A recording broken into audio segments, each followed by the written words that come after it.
नमस्कार शेतकरी मित्रांनो, मी विनोद माधवकर. शेतकरी मित्रांनो, दरवर्षीप्रमाणे याही वर्षी तुम्हाला पीएम किसानचा लाभ घेणाऱ्या शेतकऱ्यांना ई केवायसी या ठिकाणी करावी लागते. जर तुम्हाला 23वा हप्ता पीएम किसानचा जर घ्यायचा असेल तर तुम्हाला या ठिकाणी 30 जूनच्या आत या ठिकाणी ही ई केवायसी करावी लागते. 21 मे 2026 पासून ही ई केवायसी या ठिकाणी सुरू झालेली आहे आणि 30 जून 2026 ही शेवटची तारीख आहे. या तारखेच्या आत तुम्हाला ही ई केवायसी या ठिकाणी करावी लागते. जर तुम्ही या ठिकाणी ही ई केवायसी केली नाही तर तुम्हाला पीएम किसानचा जो 23वा हप्ता या ठिकाणी मिळणार आहे तो या ठिकाणी मिळणार नाही आणि तुमचे हप्ते इथून पुढे या ठिकाणी बंद होतील जोपर्यंत तुम्ही या ठिकाणी ई केवायसी करणार नाही.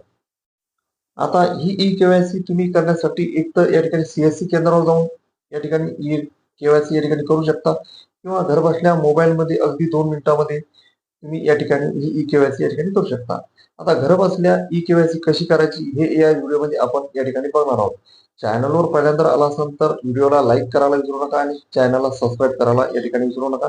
असेच नवनवीन महत्त्वपूर्ण व्हिडिओ तुम्हाला या ठिकाणी मिळत राहतील. चला तर शेतकरी मित्रांनो, मोबाईलमध्ये घर बसल्या ई केवायसी कशी करायची ते आपण या ठिकाणी बघूया. शेतकरी मित्रांनो, सर्वप्रथम तुमच्या मोबाईलमध्ये प्ले स्टोर या ॲपमध्ये या सर्चच्या ऑप्शनमध्ये आधार फेस आरडी हे सर्च करा. या ठिकाणी सर्च केल्यानंतर या प्रकारचं इंटरफेस तुमच्या समोर येईल. या ठिकाणी आपल्याला आधार फेस आरडी अशा प्रकारचा या ठिकाणी असेल. हे ॲप मी ऑलरेडी या ठिकाणी इन्स्टॉल करून घेतलेले आहे. तुम्हाला हे ॲप या ठिकाणी इन्स्टॉल करून घ्यायचे आहे. इन्स्टॉल या ठिकाणी करून घेतल्यानंतर या ठिकाणी परत या ठिकाणी तुम्हाला बाहेर यायचे आहे आणि परत प्ले स्टोर मध्ये सर्च या ऑप्शन मध्ये जाऊन या ठिकाणी पीएम किसान असे या ठिकाणी सर्च करायचे आहे. पीएम किसान अशा प्रकारचा आपल्याला हे ॲप या ठिकाणी इन्स्टॉल करून घ्यायचे आहे. पीएम किसान GOL असा लोगो या ठिकाणी असेल. हे ॲप या ठिकाणी इन्स्टॉल करून घ्या. ॲप या ठिकाणी इन्स्टॉल झालेले आहे. ओपन यावरती क्लिक करा. ओपन यावरती क्लिक केल्यानंतर या प्रकारचे पेज तुमच्या समोर ओपन होईल. सर्वात खाली उजव्या बाजूला नेक्स्ट यावरती क्लिक करा. त्यानंतर शेतकरी मित्रांनो, तुम्हाला लँग्वेज या ठिकाणी सिलेक्ट करायची आहे, इंग्लिश आणि हिंदी. यापैकी मी इंग्लिश ही लँग्वेज या ठिकाणी सिलेक्ट केली आहे आणि सबमिट यावरती क्लिक केलेलं आहे. त्यानंतर या प्रकारचे पेज तुमच्या समोर ओपन होईल. त्यानंतर शेतकरी मित्रांनो, लॉग इन यावरती आपल्याला क्लिक करायचं आहे.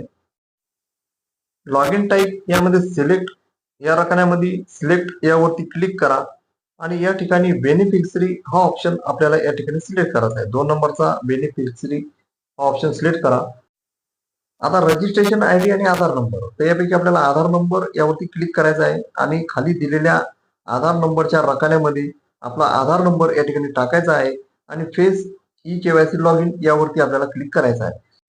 या ठिकाणी आधार फेस ई केवायसी साठी माझी मान्यता आहे म्हणून आपण दिलेल्या रकान्यामध्ये आपल्याला या ठिकाणी टिक करायची आहे आणि स्कॅन फेस यावरती आपल्याला क्लिक करायचं आहे. आता या ठिकाणी तुमचा चेहरा या ठिकाणी स्कॅन करायचा आहे. त्याकरता तुमचा फोटो या ठिकाणी घ्यायचा आहे. लाईव्ह फोटो या ठिकाणी घ्यायचा आहे. काही परमिशन या ठिकाणी मागितले जाते ते ऑल या ठिकाणी करा. आता दिलेल्या सर्कल मध्ये तुम्हाला तुमचा चेहरा या ठिकाणी घ्यायचा आहे आणि डोळे खालीवर या ठिकाणी करायचे आहे. डोळे खाली वर करत असताना दिलेला जो सर्कल आहे तो सर्कल पूर्ण या ठिकाणी ग्रीन कलरचा होईल. जोपर्यंत हा ग्रीन कलरचा सर्कल होत नाही तोपर्यंत तुमची ई केवायसी या ठिकाणी पूर्ण होणार नाही.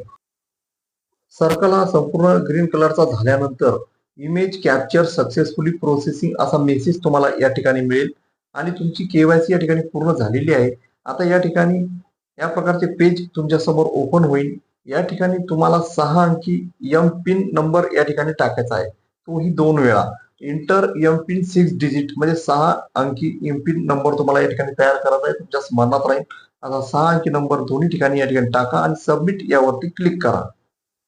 एम पिन जनरेट सक्सेसफुली असा मेसेज या ठिकाणी येईल. ओके यावरती क्लिक करा. आता शेतकरी मित्रांनो, आपण परत पूर्वीच्या पेजवर या ठिकाणी आलो आहोत. आता तुम्ही या ठिकाणी डॅशबोर्ड यावरती क्लिक करा. तुमची ई केवायसी या ठिकाणी झाली किंवा नाही ते तुम्हाला या ठिकाणी दाखवेल. डॅशबोर्ड यावरती क्लिक केल्यानंतर तुमचं नाव, तुमचा पत्ता, मोबाईल नंबर सर्व या ठिकाणी दाखवेल. आता ई केवायसी स्टेटस यस असं या ठिकाणी दाखवण्यात येत आहे. म्हणजे तुमची ई केवायसी आता या ठिकाणी सक्सेसफुली झालेली आहे. अशा प्रकारे पीएम किसानची ई केवायसी कशी करायची हे आपण या व्हिडिओमध्ये महत्त्वपूर्ण माहिती घेतली. असेच नवनवीन महत्त्वपूर्ण माहिती मिळण्याकरता या व्हिडिओला लाईक आणि चॅनलला सबस्क्राईब करायला विसरू नका आणि आपल्या संबंधित शेतकरी मित्रमंडळींना हा व्हिडिओ जास्तीत जास्त शेअर करा. जय जवान जय किसान.